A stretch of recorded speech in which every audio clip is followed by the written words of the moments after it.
Bienvenue à tous pour une nouvelle Deep Dive. On va se plonger dans l'univers fascinant de la course à pied Ah oui. et essayer de comprendre comment les athlètes d'aujourd'hui arrivent à battre des records qu'on pensait impossibles. Mmh. On va se baser sur un article «Pourquoi les coureurs courent-ils plus vite que jamais?» D'accord. publié sur le site Athlé Expliqué. Oui, C'est une question assez captivante, vous ne trouvez pas? tout à fait. Qu'est-ce qui explique ces progrès incroyables? La technologie, l'entraînement un à un. Ou peut-être un peu des 2. Ah, la course à pied, c'est vraiment un domaine où on voit beaucoup d'innovation. L'article met en avant un facteur qu'on ne peut pas ignorer.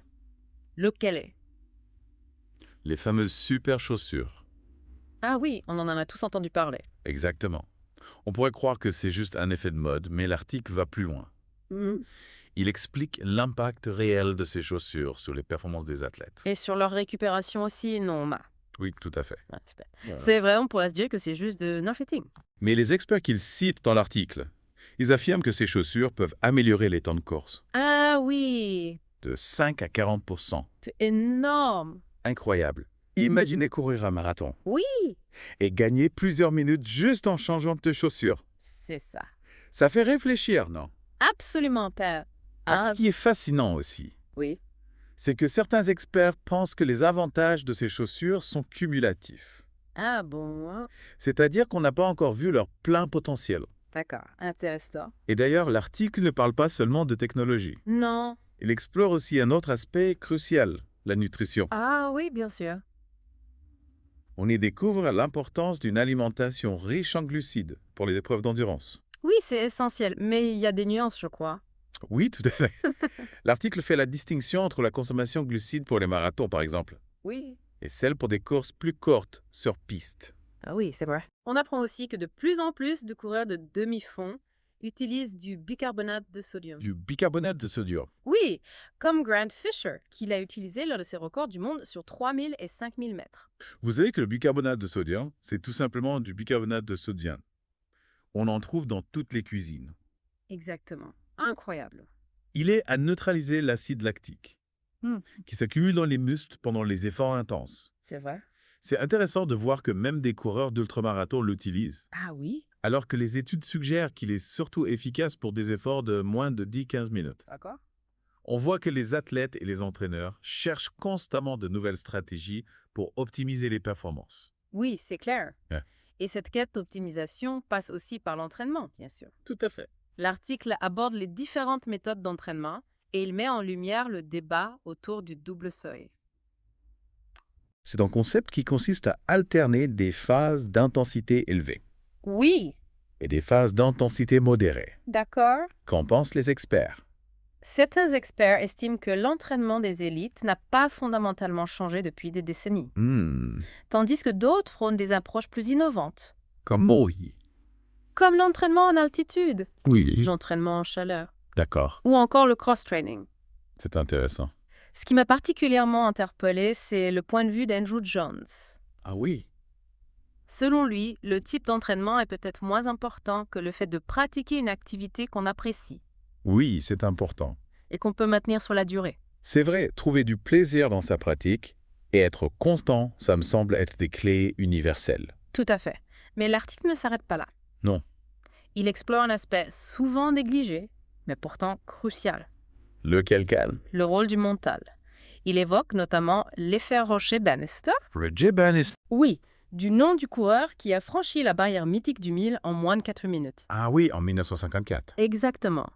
Imaginez un peu, pendant des années, les experts pensaient que c'était impossible pour un humain de courir le 1000 en moins de 4 minutes. Oui, c'était considéré comme une barrière infranchissable. Et puis Bannister arrive, il brise ce mythe. Et il ouvre la voie à une nouvelle ère de la performance. Exactement. Et le plus incroyable, c'est que peu de temps après, d'autres coureurs ont réussi à passer sous la barre des 4 minutes. C'est ça. Comme si la barrière psychologique avait disparu, Exactement. libérant le potentiel des athlètes. C'est ce qu'ils appellent l'effet Roger Bannister. Oui.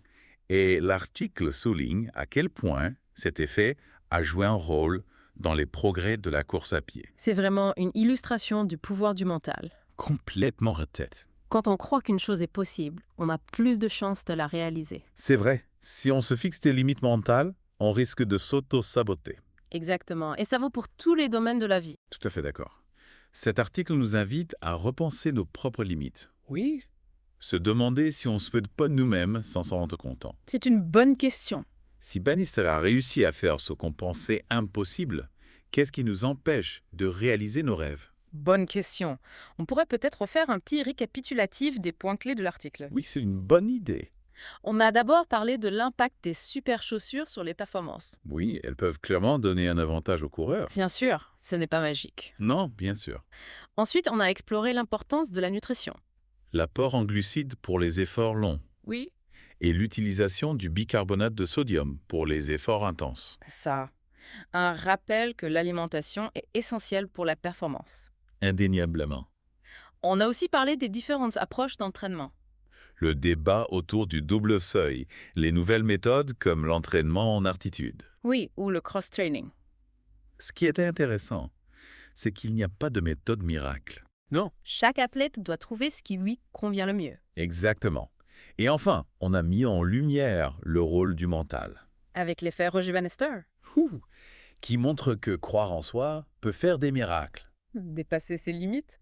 Tous ces éléments, la technologie, la nutrition, l'entraînement et le mental, ils contribuent à repousser les limites de la performance.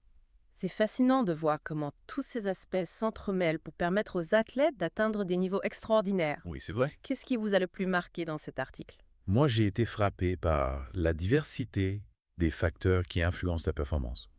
On a tendance à se focaliser sur un seul aspect, La technologie, par exemple. ou l'entraînement.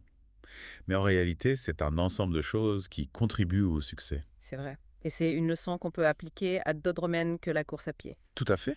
Que ce soit dans le travail, les projets personnels. Ou même les relations. C'est souvent une combinaison d'éléments qui nous permet de réussir. Absolument. Et si on allait un peu plus loin, imaginez qu'on combine tous ces éléments de manière optimale. Les meilleures chaussures, une nutrition parfaite, un entraînement personnalisé et un mental d'acier. Jusqu'où pourrait-on aller? Quelles seraient les limites de la performance humaine? C'est une question fascinante. Qui ouvre un champ des possibles immenses. On entre dans une ère où la science, la technologie et le mental s'unissent pour repousser les frontières de la performance humaine. Et qui sait ce que l'avenir nous réserve tôt. Oui, on peut imaginer des technologies encore plus avancées, des méthodes d'entraînement révolutionnaires. Ou même des techniques pour stimuler le mental, pour débloquer des capacités qu'on ne soupçonne même pas encore. C'est passionnant de penser à tout ce qui est encore possible. Mais au-delà des records et des médailles, ce qui me fascine dans cet article, Oui. c'est la quête de l'excellence humaine. Ah oui, c'est vrai. Ces athlètes qui repoussent leurs limites, ils nous montrent ce dont on est capable quand on combine la passion, la détermination et l'innovation. Et ça nous inspire à faire pareil. Pas besoin d'être un athlète de haut niveau pour s'inspirer de ces principes. Exactement. Que ce soit dans notre travail, nos loisirs, nos relations, on peut tous chercher à s'améliorer, à donner le meilleur de nous-mêmes. Et surtout, ne jamais sous-estimer le pouvoir de la croyance. Mais C'est vrai. si on se convainc qu'on peut faire quelque chose, on a déjà fait la moitié du chemin. L'effet Roger Bannister nous le rappelle. Les limites, souvent, elles sont d'abord dans la tête. Absolument. C'est une belle conclusion pour notre deep dive. Oui, c'est vrai. On a exploré les multiples facettes de la performance. La technologie, la nutrition, l'entraînement, le mental. On a vu que les progrès sont constants, que les limites sont toujours repoussées. Exactement. Alors, on se retrouve bientôt pour une nouvelle exploration. Avec grand plaisir. D'ici là, continuez à explorer, à vous questionner, à repousser vos propres limites. À bientôt. À bientôt.